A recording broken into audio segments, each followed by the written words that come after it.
Well, it's the second episode of Talk Over FC, third if we count the lost episode.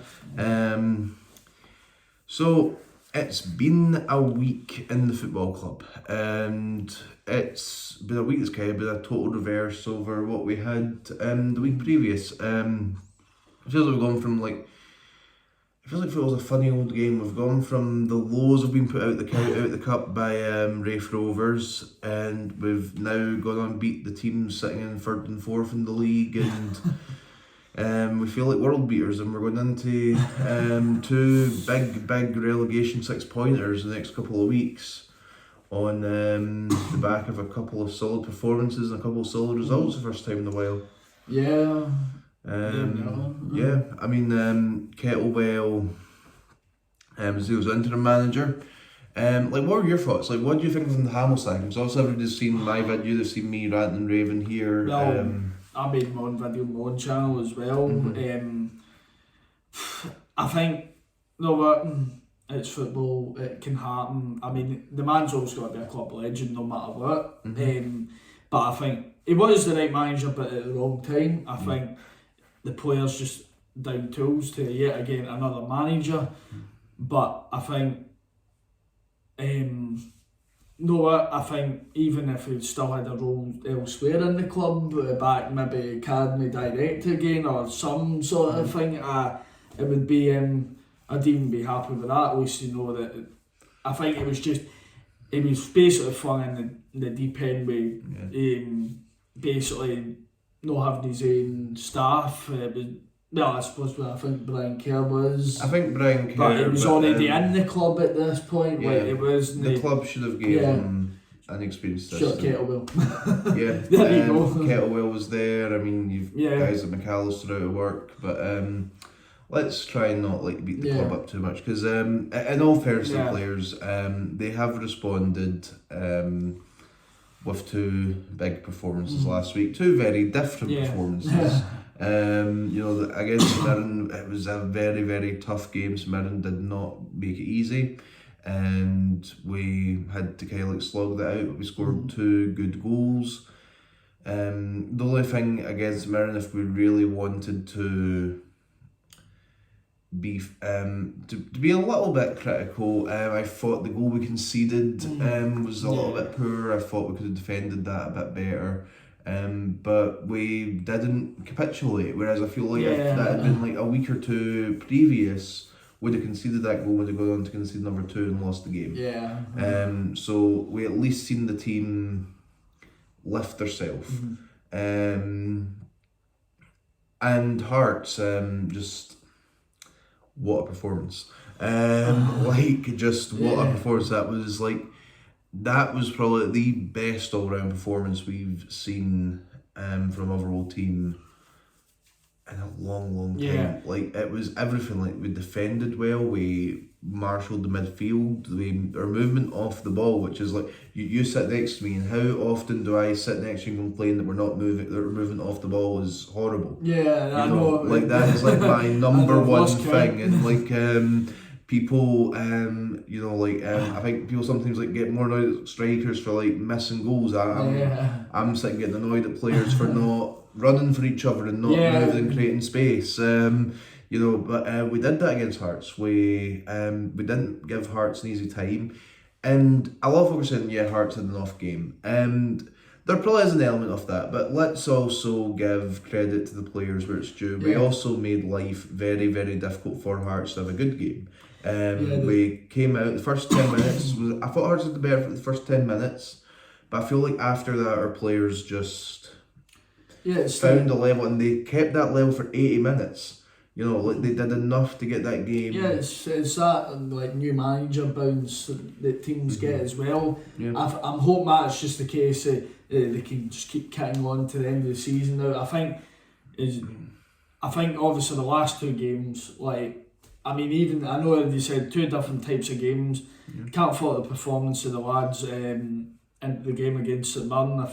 I actually walked away for that game actually feeling sort of emotional because of how long I'd waited in person to see a win. But I think it's the fact that they turned up after. so long and gave that performance. The players were sweating it. Like at one point, I thought probably was it. If you call him number 99, Obika.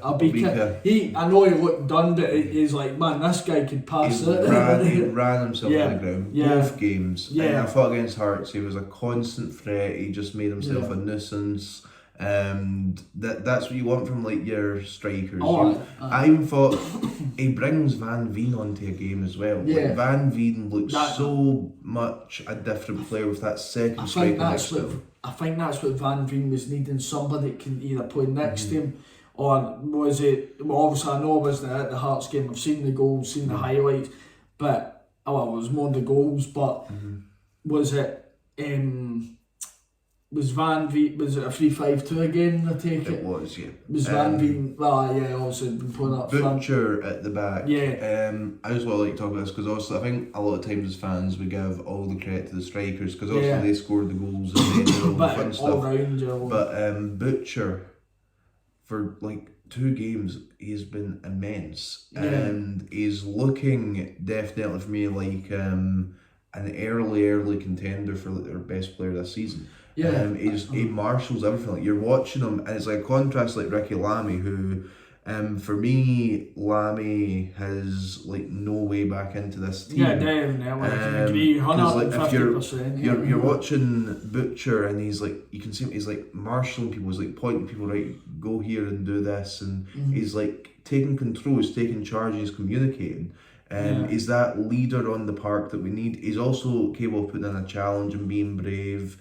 And he is going to pick up some cards this season, no doubt. Let's be honest, like he's going to pick up some yellows. He's going to get a couple of reds. He's a very, very physical. He gets stuck in, basically. He does, but at the end of the day, that's football. Football is a physical sport. Yeah. And Butcher seems to get that, but he also seems to get the mental side of it. And I think Butcher makes everybody around him a better player. Yeah. And we've needed that presence because I've said this to you from the beginning of the season. There was nobody on that field that could take control or take charge. Butcher has that bit about him where he's going to take it by the scruff of the neck and he's going to drag his places. And that's what you need in a player. Like he's a player with, I hope he has a wee bit of time at Motherwell, but if he's a player with a big future if he keeps that up and develops. Definitely. And I already knew anyway.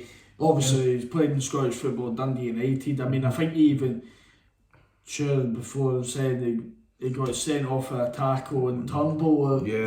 And I mean, he's a player that just gets stuck in, and I think we've not had that since Campbell, to be honest. Like, I mean, we've missed it, and there's something Butcher reminds me of an early Carol McHugh. I'm thinking of that, like our best player's a midfielder, but we're having to play him at centre back because of injury. And I think of when Carol McHugh came back from his head knock in that 2016-2017 season, and when he played at the centre back and he completely changed the whole team for us. So there's something about Butcher just reminds me of Carol McHugh's early days at Motherwell. There's also Blaney. Blaney's looked really good. I thought Kelly looks like he's found some confidence again. I know I've probably a bit critical of him.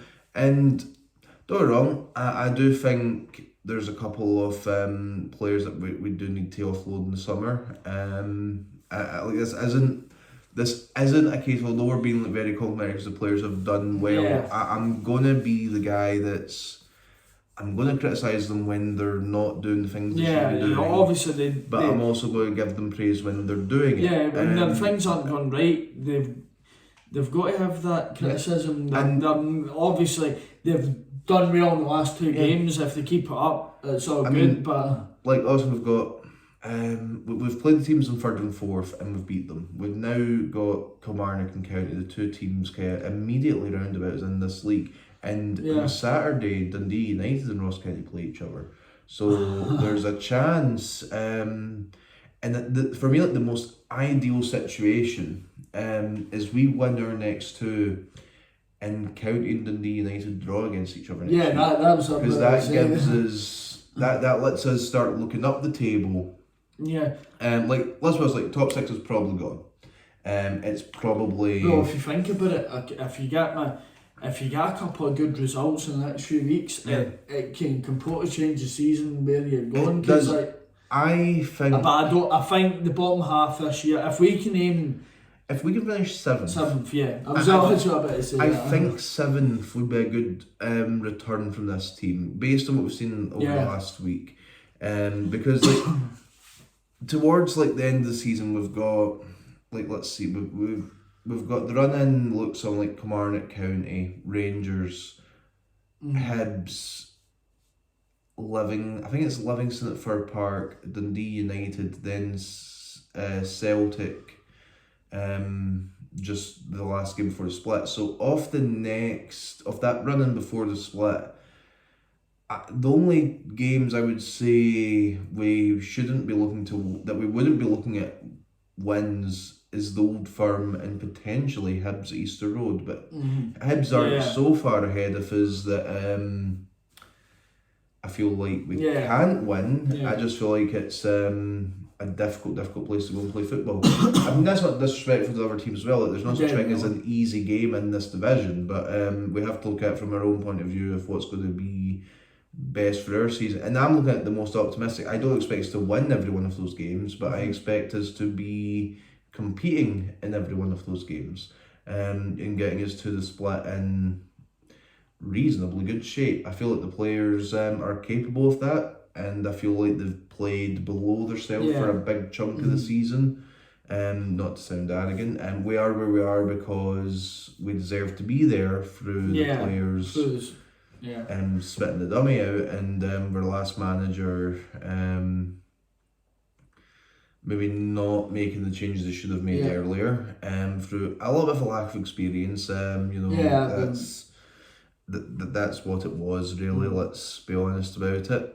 But yeah, I think Hamill. I think the second was right. In hindsight, and I think I even said in my video that I thought the sacking had to happen after the Rafe game because you see there was no. Yeah, I think that I don't know why I get too much into this, but it's.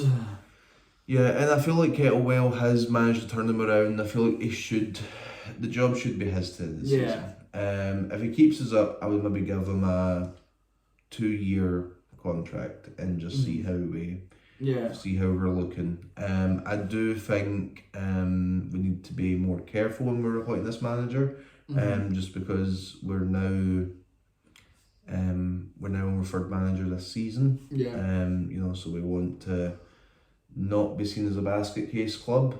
We want to kind of be a club that guys come to, get a bit of time and can develop and move on to bigger and better things. Or St Mirren if they so choose, because we know St Mirren like an ex-Motherwell.